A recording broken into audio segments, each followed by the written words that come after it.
Hey guys, welcome back to Clownfish TV. This is Neon. I am here with Geeky Sparkles. Hello. And we're going to talk about Netflix. We're going to talk about Korean content. And we're going to talk about a backup plan for this an impending writer's strike.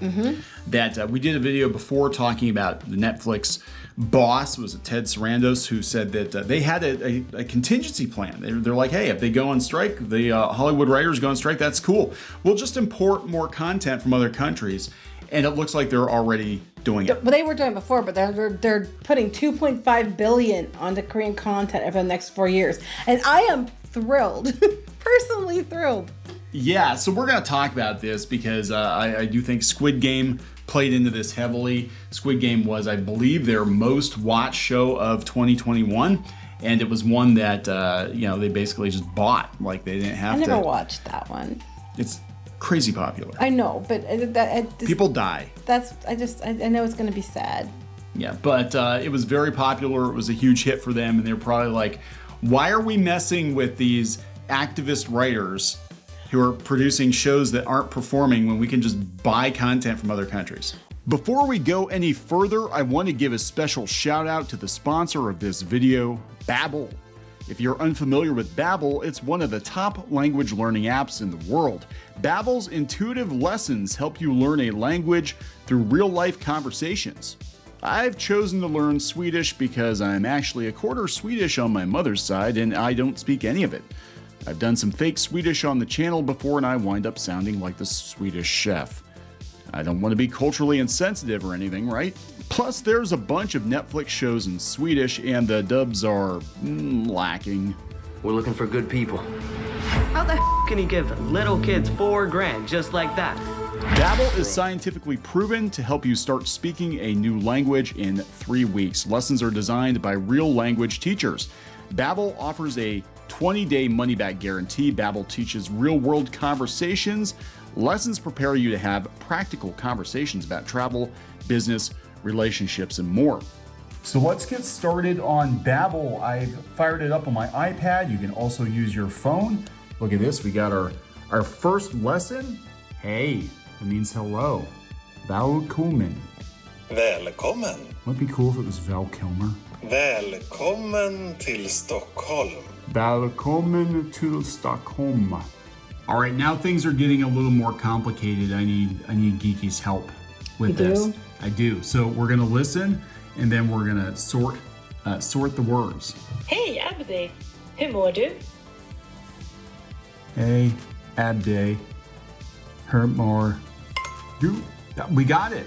I could have learned Korean, so I could have reinforced it with my Netflix KDramas. I know, right? I'm sorry. Next time we're gonna do Korean, but it is pretty easy to learn a language on the go with Babbel. Okay, let's see. I've never done this at all. Okay. This is the first time I've done Jag this. mår bra, tack. Och du? Whoa! See, look at that. Check out the link in the description and get 60% off on your subscription. That's 60% off on your subscription. Again, a big thanks to Babbel. And now let's get back to the video. If they're going to just keep buying content from Korea, I'm just going to keep paying for Netflix because I watch their stuff all the time.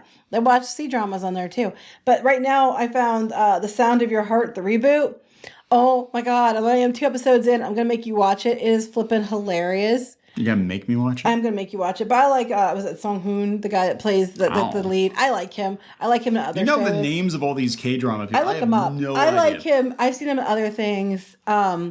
And he's in this one, and it's a little bit older, but it's funny as hell, and I recommend it highly. So I think this is going to happen a lot. I think there are more options now. We talked about the writer's strike, back in the aughts. What was it, 2007, 2008, whenever they had the strike before. And things are very different now. People have an appetite for international content, and there's a lot of it out there. And that content being produced overseas, it doesn't come with the strings attached that a lot of the Western stuff does. And I'll tell you what, I've been seeing more and more blogs, pop culture blogs, covering these shows. Yeah. We knew they were covering anime, manga, and stuff like that, but now they're covering these Korean shows, like Attorney Woo. Everybody was talking about. Attorney Woo was good. I did watch Attorney Woo. So they're very popular. So the problem is they can go to these countries. Why do they need all the writers here? Yeah, and how many of these international stars are saying stupid stuff on Twitter that are costing, viewers. Yeah. I mean, Netflix constantly has to worry. Every writer, every actor they have working on their show, every showrunner, they're out there saying stupid stuff, like the Cleopatra director's out there. Oh, saying yeah, I stupid didn't get to stuff. do a video on that. I Yeah. have to do a video on that sometime because I'm actually from my background. I have a degree in art education, but I almost have a second degree in art history with a focus on ancient Greece, ancient Rome, and ancient Egypt. So I have thoughts. I just haven't put a video up because I haven't had time. Cleopatra, not black. I'm sorry. Yeah. Not black. That's a whole other video. But what's interesting to me is, remember when we talked about the writer's strike before, the demands they were making where they should be paid more money and that they should have a certain number of writers in the writers' rooms to make sure that they Yes. all stay employed. Yes. Because there's too many projects out there. A lot of them don't do shit. And we have a lot of activist writers. So their demands are that we need to pay the writers we have more and then make sure you hire more of them, even if you don't need them, so they stay employed. You don't have that problem with this content overseas. You just pay for the rights to run it. Yeah. Yeah, and I'll watch all of it. it's So, a win-win most of it. deal, because look at what actually tanks these shows more than anything. Beyond the fact that they've got activists writing the shows and they're trying to get there. And look at what they canceled when the chips were down. Netflix, the first shows they canceled were things like Anti-Racist Baby. Yes. And that was before it got as bad as it did now. Yeah, Meghan Markle shows and all this other stuff that they're like, yeah, this is going to appeal to a very small audience. They don't have to deal with the headaches that come with hiring these people. So you go for reality TV or overseas TV? Pretty much, and just be like, yeah, we're not doing this anymore. Like nobody cares. Nobody cares anymore. You're not the only game in town. It used to be that and look, there are some very good writers in Hollywood. Unfortunately, it seems like most of them aren't getting hired these days. But, you're not the only game in town anymore. People are totally fine. I mean, we're living in a time with YouTube. We're living in a time with lots of reality television, which blew up because of the last writer's strike. You were replaced. We're living in a time where we have easy access to shows from Korea and Japan and China, very and different Bollywood world. Yep. and all that. Which movies there are good too, by the way. I watch all this stuff. Just FYI. And you don't have to deal with the headaches of dealing with the writers and the showrunners that think they're all that in a bag of chips. God, that's annoying. I watch more foreign shows, I think, than I watch American shows, unless it's like the Skinwalker Ranch show or things like that. We watch a lot of those things that build America or whatever. It's questionable if it's reality. But those they're more like documentary or Right, reality right. type shows. That's what we watch. I watch if I'm going to watch a show, it's going to be that, or I'm on my iPad watching. Viki or Netflix, even Hulu have KDramas, C dramas, J dramas, Right. and I'm watching those all the time. So we've talked about the articles before, talking about the content, and they have a plan. They basically are like, Netflix "Hey, said they were going to do this. You guys go on strike. And we said the first thing We'd we're going hate to do." to see that, but it's no big deal if you do. No. Oh, wait, stop. Don't. Netflix confirms plans to spend $2.5 billion on Korean content over 4 years. I am very happy about this. They said they're going to invest $2.5 billion in South Korean series, films, and unscripted shows over the next 4 years. And that doesn't include any unscripted shows from other countries. That's just South Korea. Netflix co-CEO Ted Sarandos made the statement during a meeting at the Blair House in Washington with South Korean President Yoon Suk-yeol. Who's in the U.S. to visit. He's to visit, yeah. He said that $2.5 billion is twice the amount Netflix has invested in South Korea since it launched in the territory in 2016. It's since had global success with shows including Squid Game, The Glory, Yes. and Physical Yes. 100. I know all of these. I only know Squid Game. Yes, I know all of these. I would love to visit South Korea. Just side note, I totally would. I would love to. Anyway, continue. You would run off I'm very with a pretty excited. boy. I'm very excited because I watch these shows all the time, and I just love the shows and learning about their culture and everything else. It just makes me happy. We were able to make this decision because we have great confidence that the Korean creative industry will continue to tell great stories. They do. We are also inspired by the president's love and strong support for the Korean entertainment industry and fueling the Korean wave. I am there for it. And K-pop too. Woo! Yeah. God damn, I'm happy. It is incredible that the love toward Korean shows has led to a wider interest in Korea thanks to the Korean creators' compelling stories. Yes. Their stories are now at the heart of the global cultural zeitgeist. I have no doubt our investment will strengthen our long-term partnership with Korea and Korea's creative ecosystem. I want to point out, though, I've been watching these shows since before it was popular. Drama Fever shut down way too soon. Oh my God, they shut down. We did a video on it that I went to watch one of my shows that day, and it was gone. And we got so many views on that video, so it wasn't just me that was watching these shows and wanted to know where it went. But I've been watching these shows for, oh my gosh, how many years? Oh. As soon as they started bringing them over. And 10? 8, 10? Probably longer than, I don't know, a long time. I love them. Anyway. Yeah, because it used to be that the Korean stuff was kind of second fiddle to Japanese shows. It's true. Actually, what started it with you was, and I think it's what started the whole thing in general, was actually Boys Over Flowers. Because they did a live action version of it in Japan. I did watch all of that. And then they did a Korean version of it. I watched all of that. And then it seems like every K-drama, the romantic K-dramas, sort of follow the Boys Over Flowers There's always template. a hospital scene. Someone gets hurt. They're always in a hospital at some point. There's a lot of really good shows, and a lot of the shows are based on webtoons. And there are some just really, really good webtoons out there and some really good shows that are developed because of it. And I am happy to watch as many as I can. Yeah, it's like, Korea's kind of invaded everything because it's like we've got, the live action shows now are Korean. They're very, very Finger popular. hearts. The one that finger hearts, you can't see me, but I'm finger heart. And webtoon has basically dominated comics at this point. The webtoon, for better or for worse, webtoon destroyed the pre-existing Western webcomic scene. That's true. We were there for the whole thing. Yeah, webcomics blew up in the I would say the West first, and then once these Korean companies basically perfected it. They kind of watched what was going on. They perfected it. They put all the comics on app. They did the infinite scroll. They came over to here and they used everybody here who already had an audience. They were paying, like Tapas too. Yeah. Came over here and they were using everybody here to build it. And when they built it, then they started putting more and more of their own people on it. I know they used Marvel people for a while and stuff. We've talked about that in other videos. We were here for the entire thing. Yep. Tapas brought us in a couple times to help them with like getting their forums going. I know, right? It's true. And they wanted to pay us. They were paying people to put their comics on there by views, and we would have got a lot of money, but we couldn't because we were contractually with somebody else. Yeah. So we couldn't. They kept trying to get us, but we were able to start their forums for them or help get them going.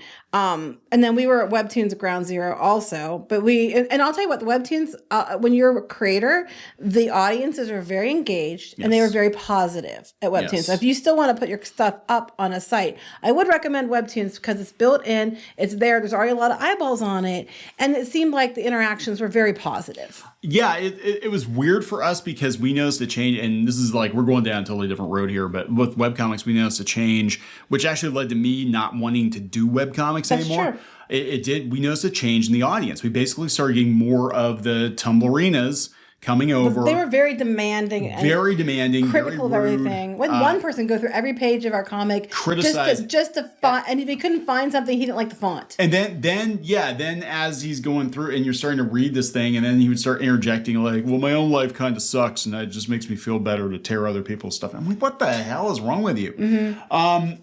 But then we started to get comments from people that were coming in from Tumblr because the comics were getting linked on Tumblr, and they were kind of like, oh, I see you don't have enough brown people in your comic, or that line was problematic. I don't, Yeah, so you kind of, we're going down a completely different path, but you didn't want to do it. But one of the bright spots we did have was when we were on Webtoons, people there were not like that, and they were very positive, and it was a bright spot. So I'm going to be fair and say that because it was. They were actually very grateful for the work that was put in, because we noticed a huge change in, again, the Western audience. It went from like, hey, thanks for putting out 2 or 3 full color pages of a comic a week on top of your day job. You know how many hours that is? And on top of a day job, into where the hell is your free content? Then I'm like, well, I could do 2 pages, 3 pages a week if I do it in black and white. No, that's not good enough. There are lots of other free comics out there. It's the true. color is what made me read your free comic. I'm going to true. another soup kitchen. Thank you very much. Can verify. So yeah, it was, the people there were very, very nice, and I will give you that. Webtoons people were. I don't know if I can't speak to now because we haven't been putting it on there for a while. Yeah. But then people were very nice, and that is the only reason why you kept going on at all, was because they were so supportive. Anyway, back to this. But we take a lot of those Webtoons and things that are very, very popular, and they keep getting optioned into being made into shows in Korea, and then they come over here, and there are some really, really good ones. And sometimes they change the story, but they've had some really great shows. One of my favorite shows, they were Webtoons first. Yeah, I mean, it's really amazing how much it's blown up, and that was kind of the end goal, though. Was, I'm excited for that. Hollywood. I mean, I do feel bad for the writers. I mean, every year I don't want to see people lose their jobs, but I also know there was a glut of writers because there's so many projects, and it used to be like there was like, even back when the first writer strikes happened, there was like, you didn't have all the internet stuff like we do now, all the streaming stuff like we do now. Right. So there was like a few shows, and that's where the pop culture universe kind of came from, was everybody watched the same thing. There was, select writers on these shows. And then it went from that to there's like, where it used to be like maybe 500. Now there's like 50,000, shows and all these writers attached to them. Mm-hmm. And it's just not sustainable. And especially not sustainable if you're demanding that you have to have a set number of writers in a writer's room that are more than what's necessary, just to keep them employed. Yeah, it's just, I mean, look at it from a business perspective, it's not a good deal. It's like this clearly, the content being produced, the demands that we have to meet to keep these people happy versus the return on investment, it's not worth it. Meanwhile, we can just license out shows and not have to worry about these people going out to Twitter and being stupid and saying stupid shit. Mm-hmm. And, the deal's the deal. This is what we pay. That's it. We're not going to have to deal. They're not going to go on strike because the shows are already produced, and that's their problem. And American fans don't sometimes. Have you seen some of these K-drama fans? American fans don't get as how do I want to phrase this? Involved. Let's put it as some of the fans are there. Yeah. But I am very happy for them that they're getting to come over here and bring all this stuff over. I'm happy for all of you that get to, if you haven't watched it before, they'll get to see it. There's a lot of really good things. I think this is a win personally, in my opinion, but I can see where Hollywood's going to say otherwise. Oh yeah, they're absolutely going to be like, this isn't fair. And look, we saw writers take a hit after the original writer strike. That shows, they dropped the episode orders went down from, we talked about before, from like 26 to like 13. Now it got weird. And then, streaming kind of revitalized it. We needed more writers, but so much of that content was garbage content. Not that it was bad per se, but like it didn't bring any value to the streaming service at all. There's a lot of things that just didn't bring views. No, and look, Lupin anime. I mean, come on, Money Heist, Spanish language success. I mean, most of the shows that are performing really well on Netflix aren't even American. Yeah, except for like Stranger Things and so whatever. A Polish erotic drama heavy on sex scenes, sex and life. I do know what that was. Yes, I didn't watch it, but I know what it is. Yeah, so Lucifer is good though. I like Lucifer. Yeah, Lucifer. Yeah, I know you used to watch that, but so it's gonna be really interesting to see what happens. Again, so much of the content that's popular now doesn't come from the US. They're gonna spend a lot more Korean content. Yeah. There you go. So we're gonna wrap it up. I was looking for new things to watch. Yes. All right. Please subscribe for more pop culture news, views, and rants. We'll talk later. Bye. Help support the channel. Go to thereef.support and get early access to podcasts, videos, and other content. That's thereef.support.